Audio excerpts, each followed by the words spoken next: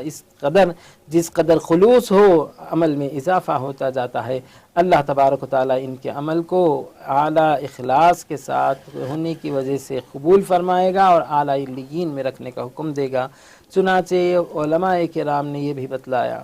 کہ اخلاص کا معاملہ یہی ہے کہ بندے اور پروردگار کے درمیان جانی جانی والی کیفیت ہے جس کو اللہ تبارک و تعالیٰ جانتا ہے اور بندہ جانتا ہے۔ جب اللہ تعالیٰ حکم دے دے تو یہ بندہ نکار نہیں سکتا، انکار نہیں کر سکتا۔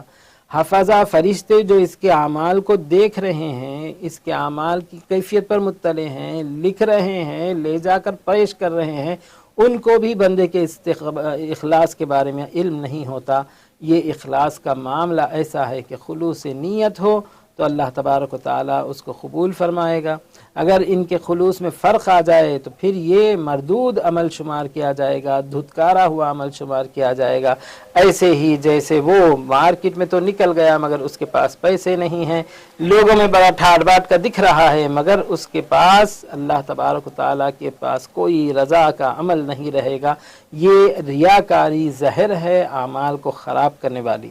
ریاکاری ایسے امور میں سے آتی ہے جس سے عبادت الٹا منظر پیش کرنے لگتی ہے۔ اس طریقے سے ریاکاری کا معاملہ رہا ہے۔ حضور اکرم صلی اللہ علیہ وسلم سے ایک صحابی آ کر عرض کرنے لگے کہ حضور اکرم صلی اللہ علیہ وسلم، میں چھپ کر عبادت کرتا ہوں اور اس قدر چھپ کر عبادت کرتا ہوں اس کے باوجود کوئی جان لیتا ہے اور لوگ میری عبادت پر مطلع ہو جاتے ہیں، تو اس کا کیا حکم ہے؟ آپ صلی اللہ علیہ وسلم نے فرمایا کہ تمہارے لیے تم جو چھپ کر عبادت کرنے کی غرض کو اختیار کیے ہو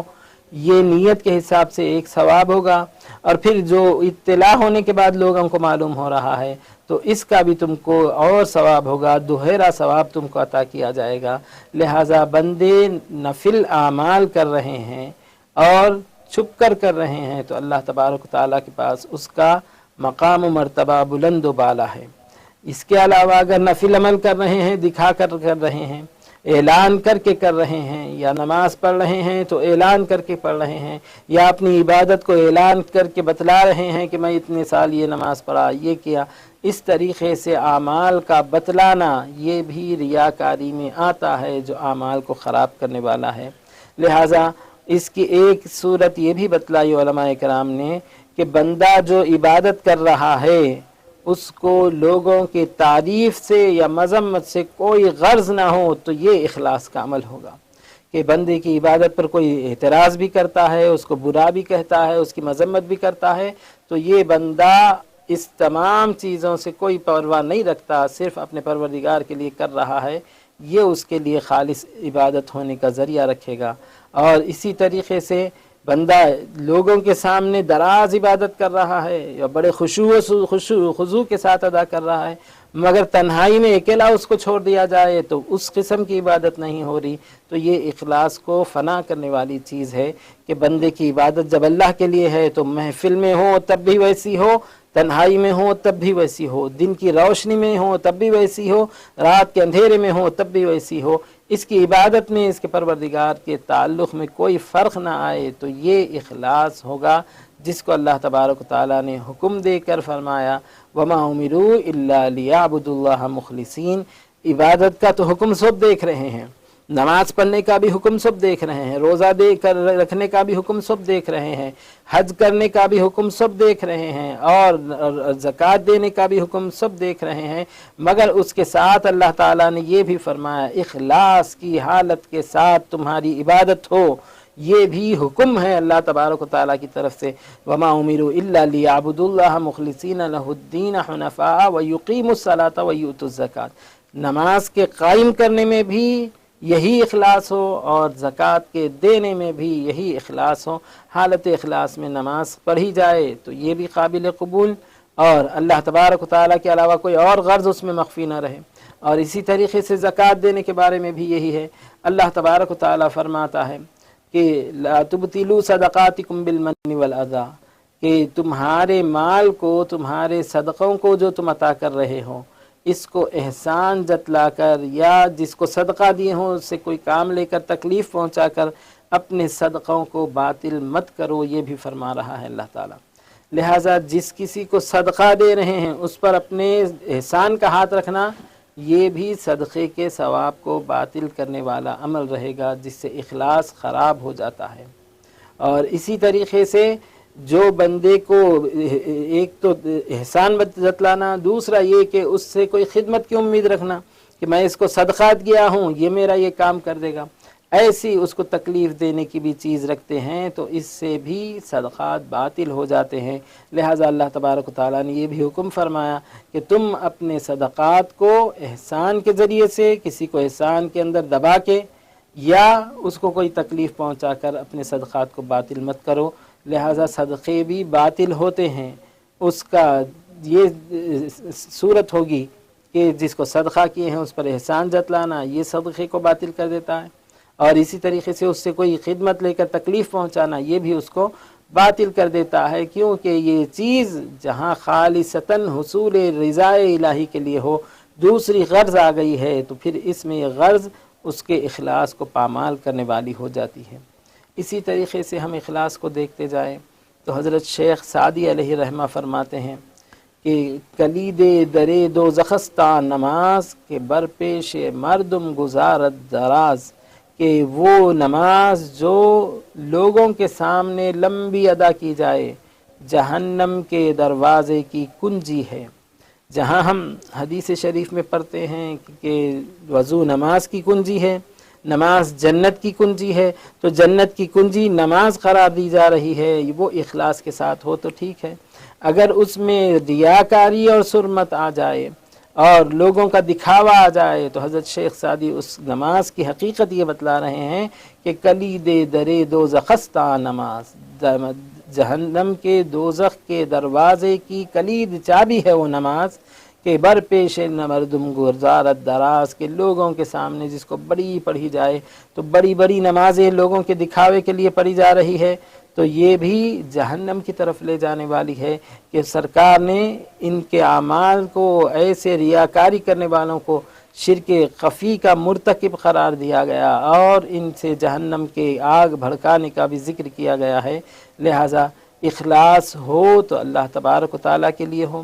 اور اخلاص کے ساتھ اپنی عبادت کو پوری پیور اور اصلی عبادت پیش کریں بندے، تو یہ خلوص کے ساتھ ہی، اخلاص کے ساتھ ہی ہوں گی، اور اگر یہ نہ ہو تو پھر عبادت خراب ہونے والی ہوں گی، اور عبادت کے خراب ہونے سے اس کا اجر و ثواب نہیں ملے گا۔ لہٰذا شہید ایک جیسے کالر کو شامل کرتے ہیں۔ السلام علیکم۔ السلام علیکم وعلیکم السلام، جی فرمائیے۔ صاحب، وہ ہمارے 20 لاکھ روپے ہمارے بینک میں رکھنے والے ہیں صاحب، اس کو بینک میں رکھ کے ہمارا کوئی دوسرا ذریعہ نہیں ہے، تنخواہ طلب کچھ نہیں ہے ہمارے تو، جی جی، اب یہ بینک میں رکھ کے اس کی کچھ آمدنی سے اپنا گزارا کریں گے بولتے، سوچ رہے یہ جائز ہے نہیں بولتے۔ کون سے بینک میں رکھ رہے ہیں آپ؟ کون سے بینک میں رکھ رہے ہیں؟ Bank of India. Bank of India, جی جی۔ کال کرنے کے لیے بے حد شکریہ، مفتی صاحب جواب دیں گے جی، پروگرام دیکھتے رہیے آپ اچھی بات، جی۔ اچھی بات۔ جی دیکھیے، ہمارے ملک میں سرکاری بینک یا ادارہ ہو یا کوئی غیر مسلم بینک یا ادارہ ہو، وہاں پر مسلمان اپنی رقم جمع کراتا ہے اور اس پر ایک مدت گزرنے کے بعد وہ بینک یا ادارہ زائد رقم دے تو وہ مال مباح ہوگا جو زائد دیا جا رہا ہے، اس کو آپ استعمال کر سکتے ہیں، اپنے اوپر بھی یا کسی اور غرض میں بھی استعمال کر سکتے ہیں۔ مباح یعنی حلال مال میں آ جاتا ہے، لہٰذا اس کو استعمال کرنے کی گنجائش ہے، آپ ایسا کر سکتے ہیں۔ اور البتہ جو مال ہے اس پہ زکوٰۃ تو دینا لازم رہے گا، سالانہ آپ کے پاس جو مال جمع ہے اس کی زکوٰۃ بھی ادا کرتے رہیں۔ اب اس میں دیکھتے جائیں کہ سرکاری بینک ہے یا کوئی سرکاری ادارہ ہے یا کوئی غیر مسلم ادارہ ہے تو اس میں آپ جمع کر لینے کی گنجائش ہے۔ اسی طریقے سے ہم اخلاص کے بارے میں بتلا رہے تھے کہ اخلاص جہاں پہ خلوص کا معنی بنتا ہے تو بندے کی اصل عبادت وہی ہوں گی، اللہ تعالیٰ کو غرض بھی وہی ہے، اللہ تعالیٰ کو مطلوب بھی یہی ہے۔ شیطان جیسی شخصیت جس کو اللہ تبارک و تعالیٰ نے مہلت طلب کرنے کے بعد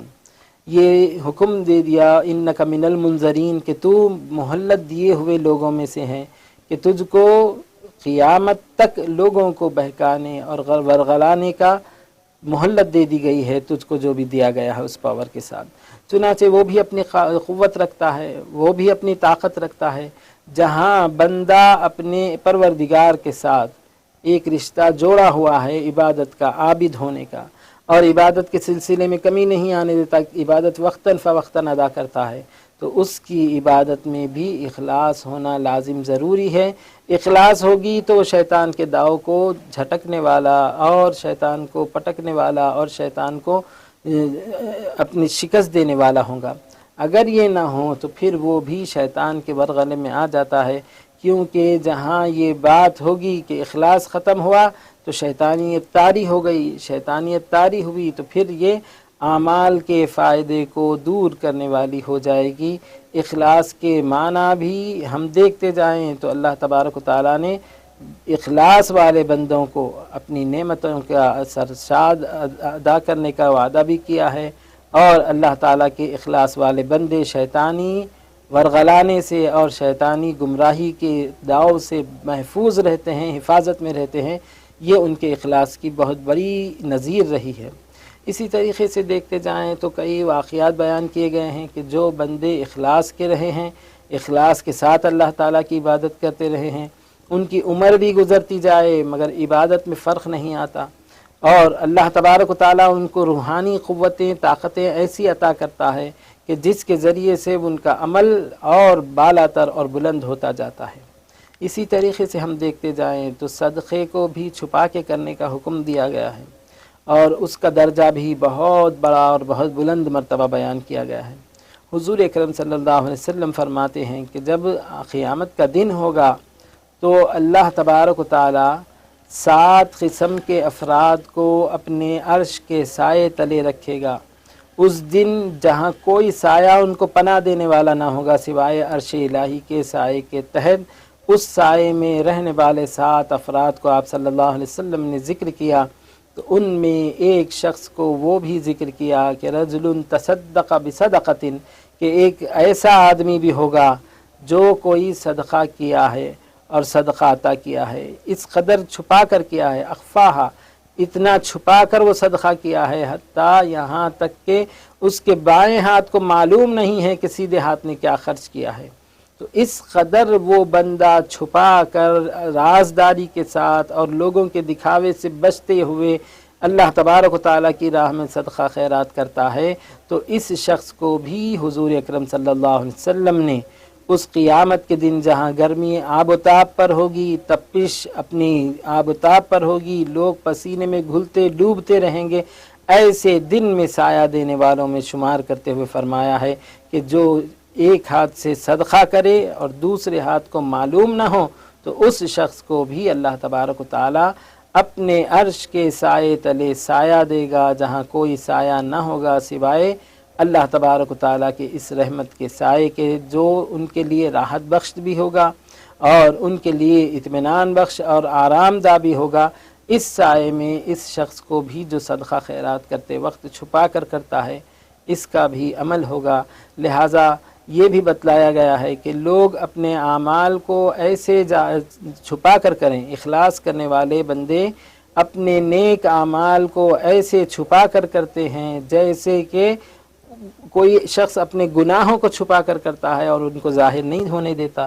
کہ اگر اس کے گناہ لوگوں پر ظاہر ہو جائے تو لوگ اس کو گناہگار کہیں گے، فاسق کہیں گے، فاجر کہیں گے۔ اس طریقے سے اللہ تبارک و تعالیٰ کی بارگاہ میں اخلاص والے بندوں کے نیک اعمال بھی چھپے ہوئے رہتے، وہ کوئی دکھا کر عبادت نہیں کرتے، وہ کوئی دکھا کر صدقہ خیرات نہیں کرتے، بلکہ اس کو چھپا کر کرتے، اور یہی جانتے ہیں کہ یہ عبادت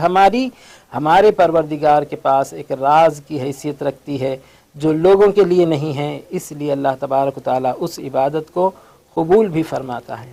اسی طریقے سے حضور اکرم صلی اللہ علیہ وسلم نے یہ بھی ارشاد فرمایا، جو بندہ نیک اعمال کرے اور نیک اعمال کرنے کے اندر اپنے گھر کے اندر جائیں اور 7 طبق اس کے اندر کے کمروں کے اندر بڑے لوہے کے دروازے لگا کر بھی نیک اعمال کرے، جس کو کوئی دوسرا مطلع ہی نہیں ہو سکتا سوائے پروردگار کے، اللہ تبارک و تعالیٰ چاہے تو اس عمل کو لوگوں کے سامنے ظاہر کر دیتا ہے اور لوگوں کو معلوم ہو جاتا ہے، لوگ اس کی تعریف کرنے لگتے ہیں۔ لہٰذا ایسا عمل کرنے والا بندہ جو چھپا کر رہا ہے اور اللہ تعالیٰ اس کو ظاہر کر رہا ہے، تو اس کے لیے دنیا میں بھی مقبولیت ہے اور آخرت میں بھی مقبولیت ہے، اس کا پروردگار بھی اس سے راضی ہوتا ہے اور یہ بندے کو خوشی بھی ہوتی ہے کہ اس کی عبادت کے اوپر لوگ بھی رشک کر رہے ہیں۔ لہٰذا اسی طریقے سے کوئی فاجر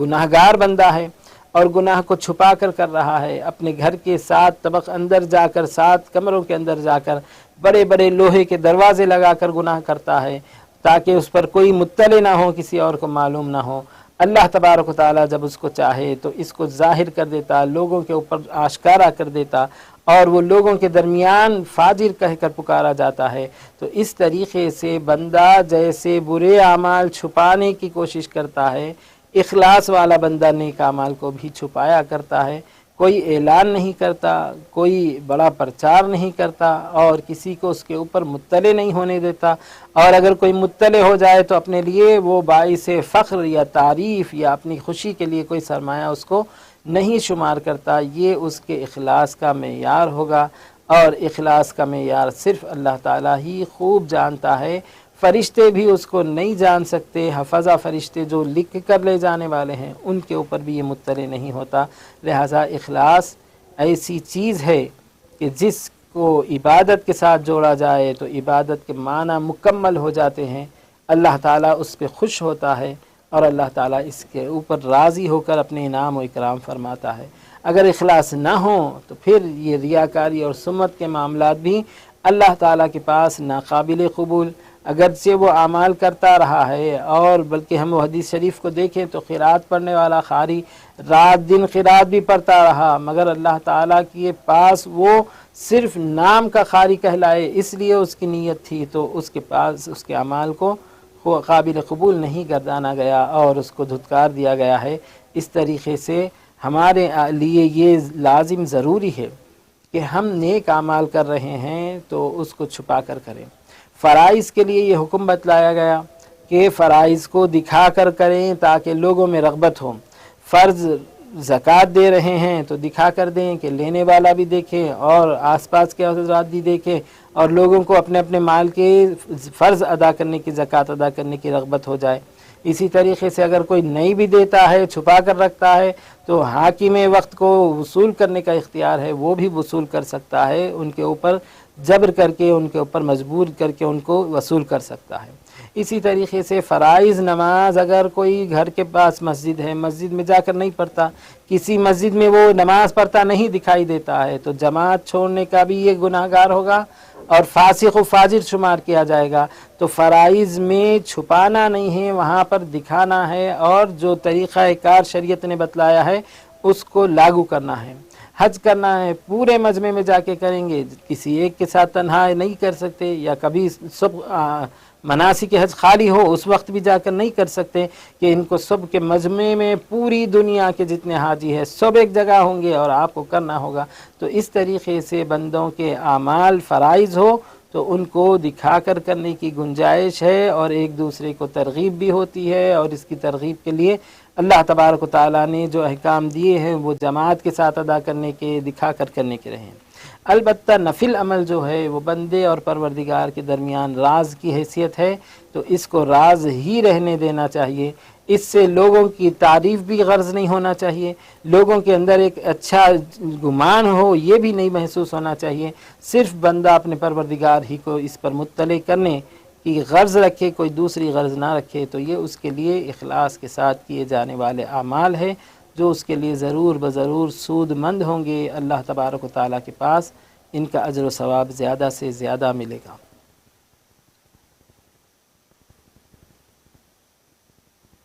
جی مفتی صاحب، یہ بعض لوگ استدلال یہ کرتے ہیں نفل میں بھی، جو لوگ راشن کٹس وغیرہ تقسیم کرتے ہیں، ایک کٹ دیتے ہیں، 10 لوگ رہتے ہیں اس میں،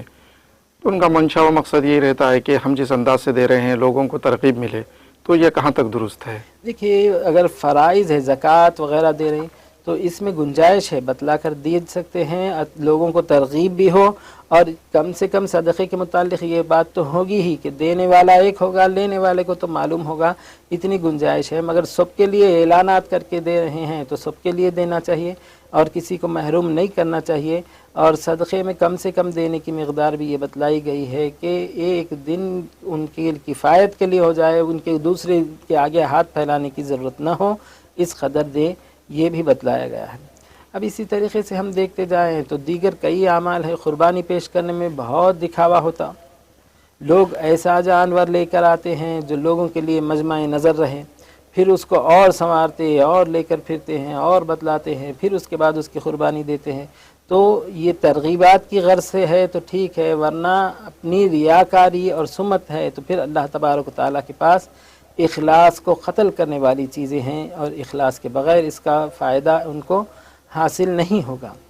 اس طریقے سے اس کا بھی لحاظ رکھنا چاہیے۔ مفتی صاحب، یہ ہم لوگ میں دیکھ رہا ہوں کہ مکانات وغیرہ پہ بڑے پیمانے پر اجناس کی تقسیم، کٹ وغیرہ تقسیم کرتے ہیں، تو غریبوں کی لمبی لمبی قطاریں رہتی ہیں، وہ لیتے ہیں، تو اس میں اگر کوئی سید زادے رہے، سعادات رہے، تو ان کے لیے کیا حکم ہے؟ دیکھیے اس سے پہلے بھی بتلایا گیا ہے اور ابھی بھی بتلاتے ہیں کہ اگر کوئی معلوم نہیں ہے، صرف اس کو ظاہری حیت اور اس کا نام وغیرہ پوچھ کر دے دیے ہیں، اور وہ ایک کالر کو شامل کر دیں۔ السلام علیکم۔ سب سے یہ پوچھنے کا ہے جی جی کہ زکوٰۃ جو ہے سو اپنے مسجد کو بھی دے سکتے کیا؟ نہیں خالی ادیبوں کو دینا ہے؟ مسجد میں جب یہ مدرسے چلتے ہیں تو اس میں زکوٰۃ دے سکتے کیا؟ نہیں مسجد کا چندہ الگ رہتا ہے، زکوٰۃ نہیں دے سکتے؟ جی جی بالکل، مفتی صاحب جواب دیں گے، کال کرنے کے لیے بہت شکریہ۔ جی مفتی۔ دیکھیے زکوٰۃ کے بارے میں یہ بتلایا گیا ہے کہ غریب غیر سید مسلمان کو مالک بنانا ہے۔ اب اس میں یہ دیکھا جائے گا کہ لینے والا اگر تنظیم ہے اور ان کے پاس یہ طے ہے کہ ہم زکوٰۃ کا مال لیں گے تو غیر سید غریب مسلمان کو اس کا مالک بنائیں گے، یا اس کے ذریعے سے ان کو ایسے فائدے پہنچائیں گے جو تملیکاً ہو، تو ایسی چیزوں کے لحاظ کر کے لینے والے زکوٰۃ لے رہے تو ان کو دیا جا سکتا ہے، ان سے ہم اطمینان بخش ہونا۔ اس کے علاوہ مسجد کے لیے دینا، یا زکوٰۃ کے مال سے مسافر خانہ بنانا، یا زکوٰۃ کے مال سے مسجد کی کوئی اور تعمیر کر دینا، یا کسی مدرسے کی تعمیر میں لگانا، چونکہ یہ چیزیں مالک بنانے میں نہیں آتے تو ان چیزوں میں صرف کرنے سے زکوٰۃ ادا نہیں ہوگی۔ اسی طریقے سے فقہا نے یہ بھی لکھا ہے کہ زکوٰۃ کے مال سے مردوں کو کفن کر دینا، یا مردوں کو دفن کرنے کے لیے قبرستان کا اہتمام کرنا، اس طریقے کے امور بھی ہو، یا مرگس و شخص کے قرض بھی ادا کیا جا رہا ہے تو زکوٰۃ اس سے ادا نہیں ہوگی۔ زکوٰۃ ادا کرنے میں مالک بنانا ضروری لازم ہے۔ اسی طریقے سے یہ بھی بتلایا فقہا نے کہ اگر کوئی شخص یہ نیت کرا کہ میں ایک یتیم کو لے کر پال لوں گا، اس کے ضروریات کو پورا کرتا جاؤں گا، کھانا کھلاؤں گا، کپڑا پہنا لوں گا، اس طریقے سے کر لیا، مگر اس کو تملیک مالک بنانا نہیں پایا جا رہا ہے تو اس کے لیے زکوٰۃ ادا نہیں ہوگی۔ اس طریقے سے زکوٰۃ کے لیے مالک بنانا ضروری ہے۔ اب اس کے بعد میں ہم وہ جو سوال تھا کہ اگر کوئی سادات ہے ان کو زکوٰۃ دی جائے، تو اس کے بارے میں یہ بتلاتے ہیں کہ اگر ظاہری حیت اور نام وغیرہ پوچھنے کے بعد وہ سادات ہو معلوم نہیں ہو رہا ہے، غالب گمان یہی ہے کہ ان کو زکوٰۃ دی جا سکتی ہے، زکوٰۃ دے دی گئی ہے، تو ان کا زکوٰۃ دینے کے بعد سادات میں سے ہے معلوم ہونا، زکوٰۃ کی ادائی پر کوئی فرق نہیں پڑتا، زکوٰۃ ادا ہو جائے گی، دوبارہ ادا کرنا لازم نہیں رہے گا۔ اسی طریقے سے لیتے وقت معلوم نہیں تھا، دے دیے اور لے لیا، بعد میں معلوم ہوا کہ وہ مالدار ہے، اغنیاء میں سے ہے اور فقیر نہیں ہے، تو بھی زکوٰۃ ادا ہو جائے گی، دوبارہ زکوٰۃ ادا کرنے کی ضرورت نہیں رہے گی۔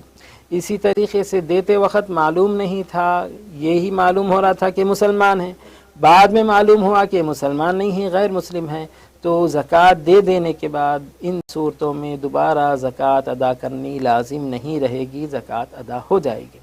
تو اس بات کا بھی لحاظ رکھا جائے کہ ہم ظاہری طور پر جس قدر دیکھتے ہیں، سمجھتے ہیں، اپنی سمجھ کے حساب سے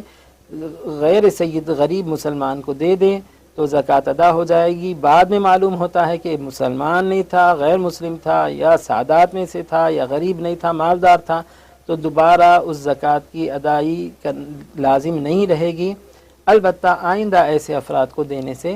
گریز کیا جائے کہ مال اس کے حقدار تک پہنچے، جس کو اللہ تبارک و تعالیٰ نے سائل اور محروم کے ذریعے سے ذکر کیا ہے کہ جس کو اللہ تعالیٰ نے مال نہیں دیا، غریب رکھا ہے، اس کو دیا جائے، یا مانگنے والا ہو تو اس کو دیا جائے۔ جی،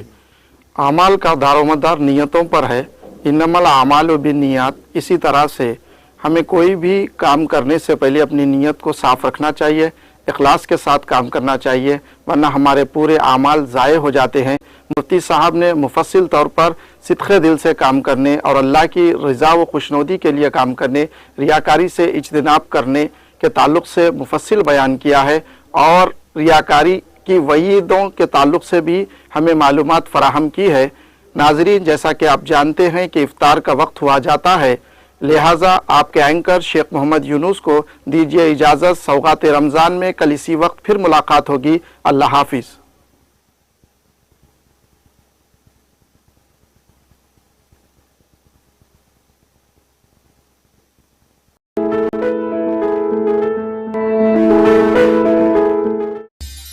اس پروگرام کو پیش کرنے میں تعاون کیا ہے مالابار گولڈ۔